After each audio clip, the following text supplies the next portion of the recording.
Onse Vader, wat in die hemel is, laat U naam geheilig word. Laat U koninkryk kom, laat U wil geskied. Here, vanoggend kom ons na U toe en ons gee alle eer, alle heerlikheid. Ons kom na U toe in die naam van die Seun, die Here Jesus Christus. Ons kom gee aan U alle glorie. U is heilig. U is God. En U is waarheid. Vader, en ons skree die wêreld om ons en is als deur mekaar, dan kry ons soveel gemengde boodskappe. U is God. En U is die rots waarop hierdie kerk gebou is. U is die rots waarop die kerk in die wêreld gebou is. Vader, ons kom dra U kerk aan U op vanoggend en ons sê dis U kerk. Ons bid dat U in die kerk sal inkom en dat U die kerk sal onderhou. Ons kom bid vir kerke gevestig op U woord en U waarheid. Dankie dat ons op U kan vertrou en dat ons kan weet dat U vir ons lief is. Ons kom vanoggend so en ons kom bid vir U beskerming. Ons kom bid vir U genesende krag oor ons almal. Ons kom staan so teen elke siekte en teken van siekte in die naam van die Here Jesus Christus. Ons verklaar U as God. En Vader, ons bid vir ons geliefdes wat nie hier is nie.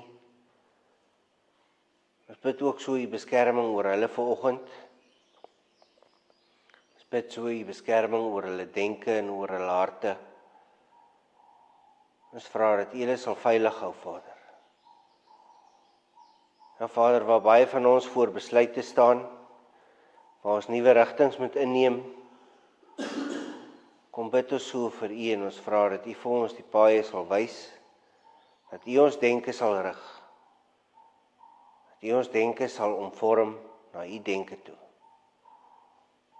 Vader, en daar waar ons voete links of regs van die pad afgewyk het, vra ons dat U ons sal vergewe, dat U ons weer sal terugbring, dat U ons op die regte pad sal bring wat ons moet loop, die pad wat U vir ons aanwys. Vader, dankie dat ons vanoggend in U woorde kan nader na U toe. Dankie dat ons vanoggend uit U woord uit kan werk, dat U vir ons dinge rondom Johannes kan openbaar. Dankie vir die evangelie van Johannes wat U hom gedring het om te skryf. 'n Evangelie wat ons nader bring na Jesus, wat die Here vir ons oopmaak. Ja Vader, ek bid dat ons nader na Jesus toe kan beweeg. Dat ons Jesus kan leer ken soos die apostels hom geken het. Dat ons Jesus kan leer ken soos die disippels saam met hom gestap het. Ek bid dat U hierdie deure vir ons sal oopmaak, dat U ons oë sal oopmaak. Dat ons Jesus se liefde net sal ervaar soos die disippels dit ervaar het. Dankie dat ons dit vanoggend so als voor U kan kom gee. Ons bid dit so in Jesus se naam. Amen.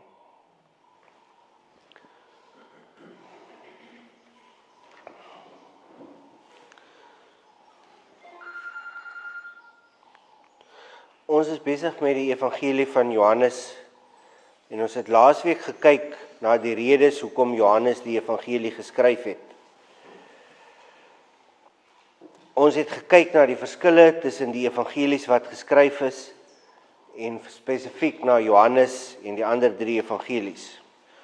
Ons het ook begin kyk na die redes hoekom Johannes besluit het om hierdie evangelie te skryf op sy ou dag. Johannes skryf die evangelie rondom die jaar 90. Nou al die jare het hierdie stories begin sterkies en aanhalings kry. Daar was baie stories oor Jesus se lewe as 'n kind. En dit is dan ook by verskillende evangelies ingesluit. Onthou, die 4 evangelies wat ons het, is nie al wat geskryf is nie. Daar is ook ander dinge geskryf oor Jesus. Hierdie evangelies is natuurlik nie in ons Bybel opgeneem nie, maar vir die mense van daardie tyd was dit fascinerende leefstof. In een van die stories speel Jesus in die straat van Nasaret. 'n ander seun kom verby en stoot hom, en Jesus val met sy gesig in die modder. Hy staan dan op en vervloek die seun met melaatsheid, wat hy dan ook dadelik kry. Die ander storie wat geskryf is, onthou ek van 'n preek uit die NG Kerk in Hoekwil, uit my laerskooljare. Ek het dit weer die week gelees, en nogal mooi onthou wat ek toe gehoor het. In die storie maak Jesus voeltjies van klei. Sommige weergawe sê net dat Jesus hulle geseën het en dat hulle weggevlieg het. Ander weergawe sê dat die ander seuns jaloers was, die voeltjies wou breek en dat Jesus hulle toeseën en hulle wegvlieg. Nou Johannes moes met hierdie stories wat rondgegaan het regstellings bring. Jesus kom aarde toe as mens. Hy kon nie wel wonderwerke doen voor hy op 30 die Heilige Gees ontvang het nie. Jesus het nie wonderwerke gedoen as die Seun van God nie, maar as die Seun van die mens wat met die Heilige Gees vervul is. Johannes voel hy moet hier regstellings bring. Daar was veral 2 verskillende verkeerde begrippe in Efesus wat hy moes reggestel het, verkeerde denkrigtings. Die eerste was daar 'n groep wat te veel van Johannes die Doper gedink het. Hulle het te veel waarde geheg aan wat Johannes gesê het. Ons sien in Handelinge 19 dat Paulus 'n groep mense in Efesus kry en dat hulle navolgers was van Johannes die Doper, maar hulle het nie in Jesus geglo nie. Paulus het natuurlik aan hierdie groep 'n teregwysing gebring. Dit lyk egter of dit nog voortgegaan het in Efesus en in Johannes se tyd tot op so 'n vlak dat dit as deel van 'n sekte van Christendom ontwikkel het. Hulle fokus was dan op die vraag van vergifnis en op 'n morele lewe, soos Johannes dit verkondig het, maar sonder Jesus en die Heilige Gees. Johannes begin hierdie evangelie skryf om die verkeerde uitkyk en opheffing van Johannes die Doper aan te spreek. Ons kry dan deur die evangelie dat waar hy van Johannes die Doper skryf, hy hom as ware afdruk. Hy wegvat van dit wat sy volgelinge aan hom toeskryf. Hy skryf dat Johannes die Doper nie die lig vir die wêreld is nie, dat hy slegs gewys het na die lig toe. Hy stel dit duidelik dat daar geen wonderwerke deur Johannes die Doper gedoen is nie. Onthou, hierdie is nie 'n aanval op Johannes die Doper nie. Dit is slegs 'n teregwysing vir die volgelinge van Johannes die Doper. Johannes was natuurlik self 'n disipel van Johannes die Doper voor Jesus gedoop is. Hy skryf oor Johannes se eie woorde dat hy minder moet raak en dat Jesus meer moet raak. Johannes die Doper sê dat Jesus die bruidegom is en dat hy net die strooijonker is. Daar is 2 belangrike verklaringe wat Johannes die Doper oor Jesus gee en wat Johannes die apostel vir ons hier neerskryf. Hy, Jesus, sal die lam van God wees wat die sondes van die wêreld sal wegneem. Jesus sal ook die een wees wat met die Heilige Gees doop. Johannes die Doper se disippels het hiervan begin vergeet en hulle fokus was op Johannes en nie op Jesus nie. Johannes die Doper het dit egter duidelik gemaak dat dit slegs deur Jesus is wat sondes kan vergeef word en dat dit slegs Jesus is wat met die Heilige Gees kan doop. Sy volgelinge plaas egter vir Johannes bo Jesus. En Johannes, die apostel, besef dit terwyl hy in Efesus is en hy weet hy moet hier 'n regstelling bring en hy begin die evangelie skryf. Daar was egter ook 'n ander groepering in Efesus wat vir Johannes dryf om hierdie evangelie te skryf. Hierdie groep het begin om te min waarde aan Jesus te weg, om te min van Jesus te dink. Ons het laasweek gepraat oor hierdie Griekse manier van dink. Hulle het die wêreld dan ook en dan als in die wêreld in 2 groepe verdeel. In dit het hulle verskillende terme gebruik. Hulle het die wêreld ingedeel in bo en onder, in fisies en in geestelik, tydelik en ewig, heilig en sekulêr. Hulle het dit dan nie net verdeel nie, maar ook die een deel belangriker geag as die ander. Plato is die een wat voorgehou het dat die geestelike aspek meer die waarheid is as die vleeslike aspek. Teenoor hom was daar Aristoteles en volgens hom was die vleeslike die werklike deel. Nou hierin was daar natuurlik vir die Grieke 'n groot probleem.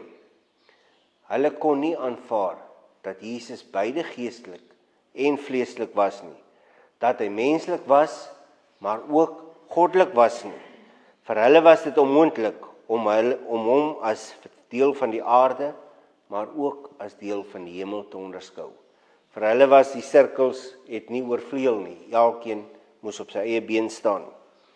Hulle kon nie die lyne kruis nie en het begin om 'n stelsel te ontwerp om te bepaal waar Jesus dan moet inpas. Sommige het dan in die groep geval dat Jesus meer God as mens was. Volgens hulle was Jesus dan nooit werklik 'n mens nie, maar het net as 'n mens voorgekom. Onthou, hierdie het als in Efesus afgespeel in Johannes se tyd. Hierdie manier van dink was dan docetisme. Dit beteken dat dit slegs gelyk het of Jesus 'n mens was. Jesus het dus nooit ervaar hoe dit was om 'n mens te wees nie, aangesien sy goddelikheid sy menswees oorskadu het. Dis soos hierdie groep daarna gekyk het. 'n Ander groep het dit weer omgedraai. Volgens hulle was hy meer mens as wat hy God was. Hy het net goed met God gekommunikeer en het die goddelikheid wat in elkeen van ons was tot op die hoogste vlak ontwikkel. En dit was adoptisme genoem. Hiervolgens is Jesus gebore as 'n normale mens, maar hy word aangeneem as die seun van God. Die siening was dat dit met sy doop gebeur het, toe Jesus gevul is met die Heilige Gees. So hulle sien, toe Jesus gevul word met die Heilige Gees, toe neem God Jesus aan, en hy is dus nie 'n ware kind van God nie. Daar was nog 'n ander groep, en hulle het geredeneer dat Jesus gedeeltelik mens was, en gedeeltelik God. Die een deel was gelyk aan die ander, en ons kry dit vandag in die Jehova getuies. Hulle sien Jesus as 'n demigod en 'n semi-mens, die eerste een wat geskep is. Die eerste vers in Johannes stel dit duidelik, dat Jesus van die begin af God was, en van die begin af by God was. Die Jehova getuies vertaal dit, dat hy 'n God was, en hulle plaas die klem op 'n, dus is hy net 'n God, en hy is nie die God nie. Johannes kom skryf dat Jesus ten volle God, en ten volle mens was. Vir hom om sy punt te bewys, moes hy hierdie ten volle demonstreer deur die evangelie. Die voorwaardes vir die een wat die wêreld van sonde moes red, was dat hy ten volle mens moes wees, maar ook ten volle God. Hy moes ten volle mens wees, sodat hy in die plek van die mens kon sterf, en hy moes ten volle God wees, sodat hy uit die dood kon oorwin en 'n lewe kan aanbied aan die wat in hom glo. As Johannes se lesers, as ons vandag die lewe in Jesus se naam lewe, moet hulle en moet ons vandag dieselfde Jesus ken as wat die apostels geken het. Ons moet Jesus ken soos hulle hom geken het. Johannes fokus dan op deur sy evangelie op Jesus se menslikheid en terselfdertyd op Jesus se goddelikheid. Kom ons kyk dan na Jesus as mens. Ons sien meer van Jesus as mens in die evangelie van Johannes as in die ander 3 saam.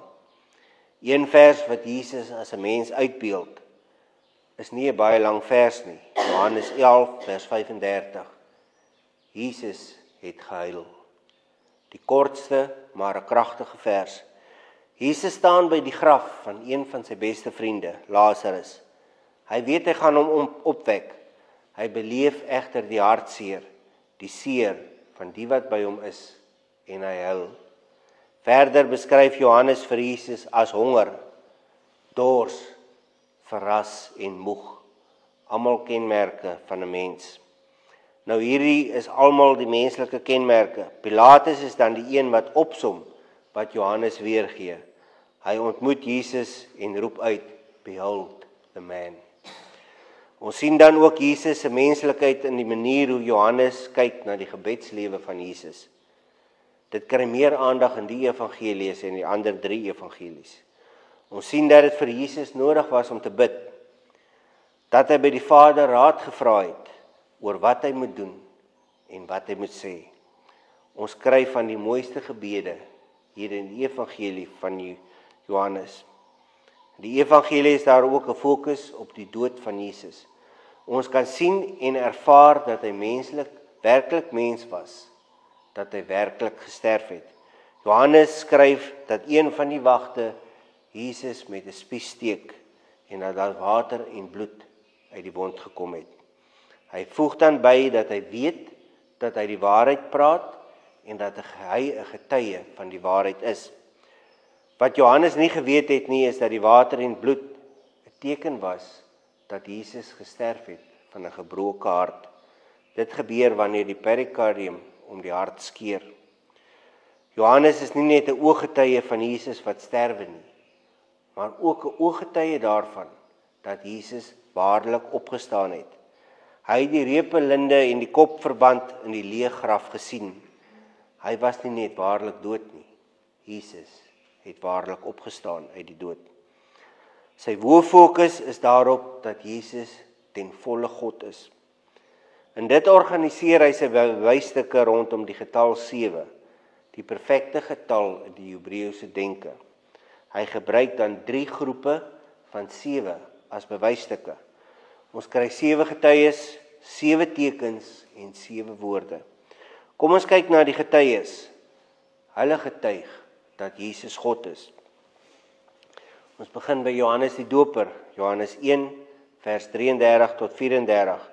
Ek het self ook nie geweet wie hy is nie, maar God wat my gestuur het om met water te doop, het vir my gesê, die een op wie jy die Gees sien kom en bly, dit is hy wat met die Heilige Gees doop. Ek het dit self gesien, daarom getuig ek, hy is die Seun van God. Volgende getuie Nathanael, Johannes 1 vers 46 tot 47. Maar Nathanael sê vir hom, kyk, kan daar uit Nasaret iets goeds kom? Kom kyk, sê Filippus hom, het Filippus hom geantwoord. Toe Jesus vir Nathanael na hom toe sien aankom, sê hy vir hom, hier is 'n ware Israeliet, 'n man in wie geen bedrog is nie. En toe sê Nathanael, hy is God. Johannes 11 vers 24 tot 27 getuig Martha dat Jesus God is. Maar Martha sê vir hom, ek weet, hy sal met die opstanding op die laaste dag uit die dood opstaan. Toe sê Jesus vir haar, ek is die opstanding en die lewe, wie in my glo sal lewe, al sterwe hy ook, en elkeen wat lewe en in my glo, sal in alle ewigheid nooit sterwe nie. Glo jy dit? Ja, Here, sê sy vir hom, ek glo vas dat U die Christus is, die Seun van God, die een wat na die wêreld toe moes kom. Dan kry ons vir Thomas in Johannes 20 vers 27 tot 28. Daarna sê hy vir Thomas, bring jou vinger hier en kyk na my hande, en bring jou hand en kom en steek hom in my sy, en moenie langer ongelowig wees nie, maar wees gelowig. En Thomas sê vir hom, my Here en my God. Johannes, die geliefde apostel, bevestig dit. Jesus het nog baie ander wondertekens wat nie in hierdie boek beskryf is nie, voor sy disippels gedoen. Maar hierdie wondertekens is beskryf sodat julle kan glo dat Jesus die Christus is, die Seun van God, en sodat julle deur te glo in sy naam die lewe kan hê. En dan kry ons natuurlik Jesus wat self getuig dat hy God is deur die hele evangelie. In die Joodse wet sou 3 getuienis genoeg gewees het. Johannes sit die getal 7 hierin, die perfekte Hebreëse getal. En dan kry ons die 7 tekens. Johannes het net 7 wonderwerke of 7 tekens in die evangelie. Hy noem hulle tekens, anders as wonderwerke, omdat hulle wys na wie Jesus werklik is. Hy gee dan vir ons die tekens wat niemand anders in staat was om te doen nie. Onthou toe Moses tekens gegee het en die Farao se towenaars hom nagedoen het. Ons het Jesus wat water in wyn verander, iets wat niemand anders kon nadoen nie. Ons het die heling van die ryk man se seun. Jesus is nie naby hierdie seun nie. Hy sien hom nie, hy ken hom nie, hy lê nie sy hande op hom nie, en tog genees hy hierdie seun. By die poel in Betseba is die man wat al 38 jaar daar lê en siek is. Hy het 'n kroniese kondisie. Hy kan nie in die water kom om heling te ontvang nie. Jesus kom en hy maak hom gesond. Jesus wat die 5000 voed, is in al 4 evangelies. Hier skep Jesus. Hy maak van 'n bietjie kos baie kos. Jesus wat op water loop. Hy genees 'n man se sig wat van geboorte af blind was, 'n man wat nog nooit kon sien nie. Hy laat Lazarus uit die dood opstaan. Nou hierdie is nie iemand wat net sterwe en weer lewend raak nie. Dit is nie soos Jairus se dogter of die weduwee van Nain se seun nie. Nee, Lazarus het al begin ryk. Hy was al vir tyd lank dood. En Jesus wek hom op uit hierdie toestand uit. Johannes sê hierdie is tekens wat wys op die goddelikheid van Jesus. Nikodemus voeg iets by. Niemand kan doen wat Jesus doen as God nie by hom is nie. Ons het al geraak aan die 7 woorde. Hierdie is 7 stellings of verklaringe wat Jesus oor homself gegee het. Vir die Joodse luisteraar sou hierdie geweldige impak gehad het. Hy begin elke keer met Jahwe, I am, die woord vir God, die woord wat hulle nie uitspreek nie. Johannes beskryf dit rondom die gebeure wat plaasgevind het om te bewys hoe eg hierdie stelling is. Na hy 5000 gevoed het, sê Jesus, ek is die brood wat lewe gee. Hy genees die man wat blind gebore is en hy sê, ek is die lig vir die wêreld.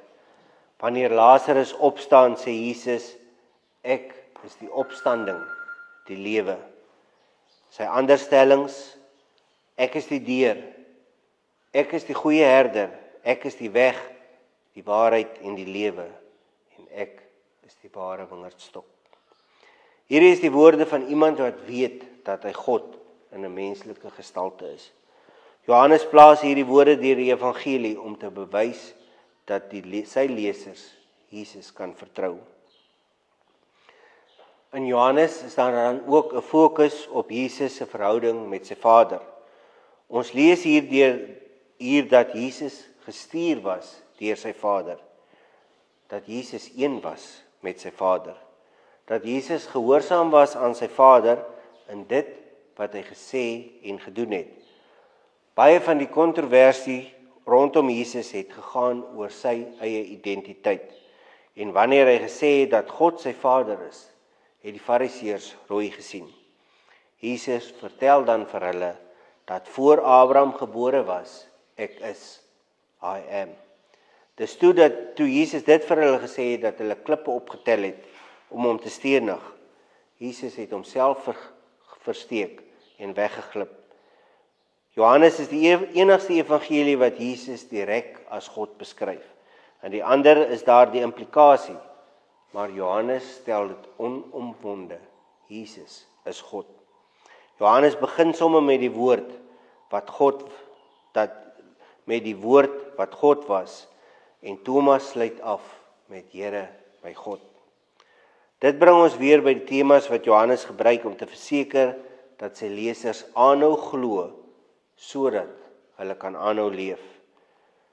Ons begin met glorie. Glorie is 'n belangrike woord deur Johannes. Hierdie woord word deur die Ou Testament gereserveer om saam met God gebruik te word. In die eerste hoofstuk gebruik hy dieselfde woord vir die woord het tussen die mens kom bly as wat hy aan die einde van Exodus gebruik word, toe God sy Shekinah glorie geopenbaar het in die tabernakel. Johannes kyk na die pragt van God in Jesus deur sy lewe, dood, opstanding en hemelvaart.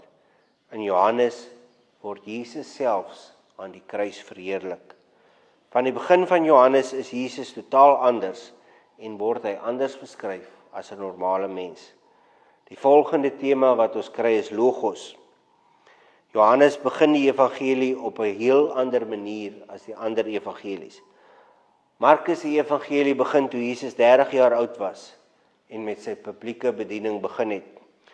Matteus besluit om verder terug te gaan, aangesien Jesus 'n Jood was, met sy fokus op geslagte, begin hy met toe die engel aan Maria verskyn het en met Jesus se geboorte. Hy kyk dan terug na deur die geslagte, tot by Abraham, tot by die begin van Israel, tot by die begin van die Jode. Ons het gesê dat Jesus Lukas beskryf as die seun van die mens en die redder van die wêreld. Hy begin dan met Jesus se geslagsregister vanaf Adam. Johannes kyk na dit als en besef dat Jesus lank voor dit alreeds bestaan het. Jesus bestaan al van voor die skepping af. Hy begin dus by Genesis 1 vers 1, voor die begin van alles. In die begin was die woord daar, en die woord was by God, en die woord was God.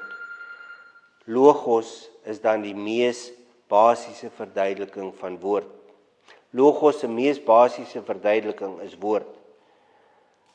Nou Griekse filosowe het hierdie woord logos gebruik om voor die hand liggende logika te beskryf, wat veroorsaak dat die skepping natuurlike wette soos gravitasie, wiskunde en moraliteit volg. In hulle denke sou die skepping uitmekaar gespat het, as dit nie was vir hierdie nie-persoonlike goddelike krag, en hulle het dit die woord, of dan logos gebruik. Johannes kom sê vir hulle, dat hierdie nie 'n nie-persoonlike krag is waaraan hulle dink nie, maar wel 'n persoonlike krag, en dat hy vlees geword het, dat hy aarde toe gekom het, en in die persoon van Jesus was. So hulle sê, logos, die woord logos beskryf hierdie krag wat die skepping aan mekaar hou. Dit beskryf die krag wat die natuurlike wette van die skepping by mekaar hou. En Johannes begin sy evangelie dan met die woord logos. So ek gaan nou Johannes 1 vers 1 tot 4 lees, en dan sit ons elke keer wanneer Johannes woord sit ons ook logos by. In die begin was die woord logos daar, en die woord was by God, en die woord logos was self God.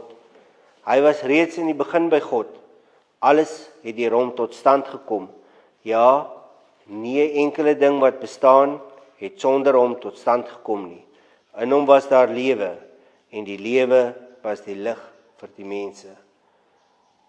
So as hierdie mense dit begin lees, dan kry hulle hierdie woord logos, en Johannes skryf vir hulle, logos was van die begin af daar, en logos was van die begin af saam met God. Johannes vat ons terug na voor die skepping. Jesus was by God. Jesus het geskep.